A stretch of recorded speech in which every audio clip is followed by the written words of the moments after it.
Hello, ಎಲ್ಲರಿಗೂ ನಮಸ್ಕಾರ. ಎಲ್ಲರೂ ಹೇಗಿದ್ದೀರಾ? ನಾನು ನೋಡಿ ಇವತ್ತೊಂದು NBWರ ಹಾಲಿನ ಕಿಟ್ಟು ಅಂತ ಒಂದು ಒಳ್ಳೆ ಮೇಕಪ್ ಮಾಡ್ಕೊತೀನಿ. ಮೇಕಪ್ ಅಂತ ಏನು ಗೊತ್ತು, ಸುಮ್ಮನೆ ಲೈಟಾಗೆ ನನಗೊಂದು ಕಿಟ್ ಕಳಿಸಿರೋ, ಆ ಕಿಟ್ಗೋಸ್ಕರ ಮೇಕಪ್ ಮಾಡ್ತೀನಿ. ನಾನು ದೇವಸ್ಥಾನಕ್ಕಂತ ಹೊರಟಿದ್ದೀವಿ, ಅದಕ್ಕೆ ಸ್ವಲ್ಪ ಟಚ್ ಮಾಡ್ಕೊಳೋ ಅಂತ. ನಾನು ಇಷ್ಟೆಲ್ಲ ಹಾಕ್ಕೊಳೋದಿಲ್ಲ, ನಿಮಗೆಲ್ಲ ಗೊತ್ತು. ಇರಲಿ ಅಂತ ನಾನು ಟ್ರೈ ಮಾಡೋದು. ನಾನು ತುಂಬಾ ಚೆನ್ನಾಗಿ ಕಾಣ್ತು.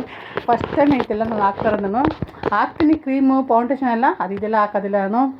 ಏನಾದ್ರು ಸಟ್ಟಿಂಗ್ ಅಂತೆ ಎಲ್ಲ ಅದನ್ನು ನಾನು ಹಾಕಲ್ಲ. ಈ ಸಲ ಹಾಕಿದ್ದೀನಿ ನೋಡಿ ಹೇಗಿದೆ ಲಾಸ್ಟ್ ಗಂಟ. ನಾವು ಒಂದು ಬಯಸಿದ್ರೆ ದೈವ ಒಂದು ಬಯಸುತ್ತಂತೆ. ನಾನು ನನ್ನ ಮಗಳಿಗೆ ಹೇಳ್ತಾ ಇದ್ದೀನಿ, ನೋಡು ಆಟೋ ಬುಕ್ ಮಾಡು, ಬಾ ದೇವಸ್ಥಾನಕ್ಕೆ ಹೋಗೋಣ ಅಂತ. ನಾನು 3 ದಿನ ಹೇಳ್ತಾಯಿದ್ದೆ. ಪಾಪ ಅವಳು ಬಂದಳು. ಅವಳಿಗೆ ಯಾವ ದೇವಸ್ಥಾನ ಅಂತಲೇ ಅವಳಿಗೆ ಕಿವಿ ಕೇಳಿಸಿಲ್ಲ. ನಾನು ನೋಡ್ತಾ ಇದ್ದೆ. ಒಂದು ಸಲ ನನಗೂ ಒಂಥರ ಅನಿಸ್ತು, ಅಮ್ಮ ನಮ್ಮನ್ನು ಕರ್ಕೋಬೇಕಂತಂದರೆ ಯಾವ ಮೂಲೆಯಿಂದ ಕರ್ಕೊಳ್ತಾಳೆ, ಯಾವ ಕಡೆಯಿಂದ ಕರ್ಕೊಳ್ತಾಳೆ ಅಂತ ನಮ್ಗೆ ಗೊತ್ತಾಗ್ಬಿಡ್ತು. ನನಗೆ ತುಂಬ ಖುಷಿ ಆಯಿತು. ಆದರೆ ಸ್ವಲ್ಪ ಎಲ್ಲೋ ಒಂದು ಕಡೆ ಸ್ವಲ್ಪ ನನಗೆ ನೋವಿದೆ. ಹೋಗ್ತೀನಿ ನೆಕ್ಸ್ಟ್ ವೀಕ್ ಖಂಡಿತ ನಾನು ಹೋಗ್ತೀನಿ. ಯಾಕೆಂದರೆ ಲಾಸ್ಟ್ ತಿಂಗಳು ನಾನು ನನ್ನ ಮಗಳು ಜಗಳಾಡ್ದಾಗ ನನ್ನ ಅಮ್ಮನ ಹತ್ರ ಬೇಡಿಕೊಂಡೆ, ನನ್ನ ಮನೆ ಮುಂದೆ ಮಡ್ಲಕ್ಕಿ ಸೀರೆ ಕಟ್ಟಿ, ಅಮ್ಮ ನಿನ್ನ ಶಕ್ತಿ ಇದ್ದರೆ ನನ್ನ ಮಗಳು 4 ದಿವಸದಲ್ಲಿ ನನ್ನ ಹತ್ರ ಬರಬೇಕು, ನಾನು ಮಾತಾಡ್ಬೇಕಂದ್ರೆ ಕೇವಲ 2 ದಿವಸಕ್ಕೆ ನನ್ನ ಮಗಳು ಬಂದು ನನ್ನ ಹತ್ರ ಮಾತಾಡಲು ನನಗೆ ತುಂಬಾ ಖುಷಿ ಆಯಿತು. ಆ ಅಮ್ಮನ ನಂಬಿದ್ದೀನಿ, ಯಾವಾಗಲೂ ಸಹ ಅಮ್ಮನ ನಂಬ್ತೀನಿ ನಾನು, ಇಲ್ಲ ಅಂತಿಲ್ಲ.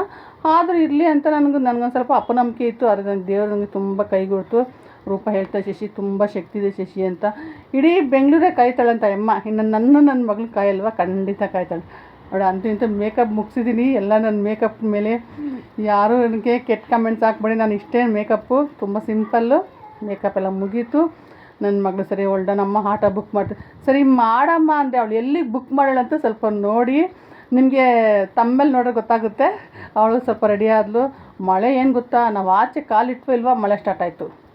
ಅಂತೂ ಇಂತೂ ನಾವೇನು ಮಾಡ್ದೇಳಿ, ಹೋಗ್ತಾ ಕಾರ್ಪೊರೇಷನ್ ಹತ್ರ ಹೋಗ್ತಾ ಗೊತ್ತಾಯ್ತು ನಮ್ಗೆ ಇವಳು ಎಲ್ಲಿ ಹೋಗ್ತಾರೆ. ನಾವು ಅಣ್ಣಮ್ಮನ ದೇವ್ರಿಗಂತ ನಾವು ಹೇಳಿದ್ದು, ಇವಳು ಬಂಡಿ ಮಂಕಳಂಗಂತ ಹಾಕ್ಬಿಟ್ಟಾಳೆ ಲೊಕೇಶನ್. ಆಗಲಿ ಪರವಾಗಿಲ್ಲ ಅಂತ ಹೋದೆ. ಅಲ್ಲೆಲ್ಲ ಸ್ವಲ್ಪ ಮಳೆ ಇತ್ತು. ಸ್ವಲ್ಪ ಎಲ್ಲ ಅಮ್ಮನ ದರ್ಶನ ಮಾಡ್ಕೊಂಡು ಸ್ವಲ್ಪ ಎಲ್ಲ ಕ್ಲಿಪ್ಪಿಂಗ್ ತೊಗೊಂಡು ಹಾಗೆ ಬೇಗನೆ ಮುಗೀತು ಅಮ್ಮನ ದರ್ಶನ.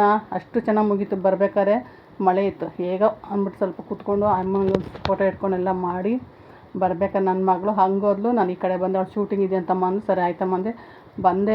ಬಂದೆ ಟ್ರಾಫಿಕ್ಕು, ಮಳೆ, ದೇವ್ರನ್ನೇ ಆ ಅಮ್ಮನೇ ನಂಬ್ಕೊಂಡು ಮನಸ್ಸಲ್ಲಿ ನೆನೆಸ್ಕೊಂಡು ಆ ಅಮ್ಮ ಎಲ್ಲ ಒಳ್ಳೇದು ಮಾಡಿದ್ಲು. ನನ್ನ ಮಗಳಿಗೊಂದು ಕ್ಲಿಪ್ಪಿಂಗ್ ತೊಗೊಳ್ಳಿ ಹಂಗೆ. ನಡಿಮಾ ಅಂತ ಹೇಳಿ ಕ್ಯಾಬ್ ಬರ್ತಾಯಿಲ್ಲ. ಏನು ಮಾಡಿದ್ರು, ನಾನು ಒಬ್ಬಳೇ ಬಂದೆ. ಬರಬೇಕಾದ್ರೆ ಸ್ವಲ್ಪ ಹಂಗೆ ಮಳೆ ಅಲ್ವಾ, ಎಲ್ಲ ಹಂಗೆ ಒಂದು ವೀಡಿಯೋ ಮಾಡಿಕೊಂಡು ಅಂತೂ ಇಂತೂ ನಾನು ಶ್ಯಾಂಪುರ್ಗೆ ತಲುಪಿದೆ. ಹೆಂಗೋ ಬಂದು ಸೇರ್ಕೊಂಡು ನನ್ನ ಮಕ್ಳ ಹತ್ರಕ್ಕೆ. ನನ್ನ ಮಕ್ಕಳಿದೆ ನನಗೆ ಜ್ಞಾನ ಇತ್ತು. ಇದಾಗಿತ್ತು ನಂದು ಲಾಸ್ಟು ವೀಡಿಯೋ. ಇದು ಬಂಡಿ ಮಾಂಕಾಳಮ್ಗೆ ಹೋಗಿ ಅಮ್ಮನ ದರ್ಶನ ಮಾಡ್ಕೊಂಡು ಬಂದು ನನ್ನ ಮಗುಗೆ ಮುತ್ತು ಕೊಟ್ಟು ನೈಟ್ ಬರ್ಬೇಕಾದ್ರೆ 8 ಗಂಟೆ ಆಯಿತು. ಯಾರಿಗೆಲ್ಲ ಈ ಅಮ್ಮನ ದರ್ಶನ ಮಾಡಿದ್ದು ಇಷ್ಟ ಆಯಿತೋ, ಯಾರಿಗೆಲ್ಲ ನೋಡಿ ಲಾಸ್ಟ್ ಅದು ಚೆನ್ನಾಗಿದೆ ಕಮೆಂಟ್ಸ್ ಹಾಕಿ. ಓಕೆ, ಬಾಯ್.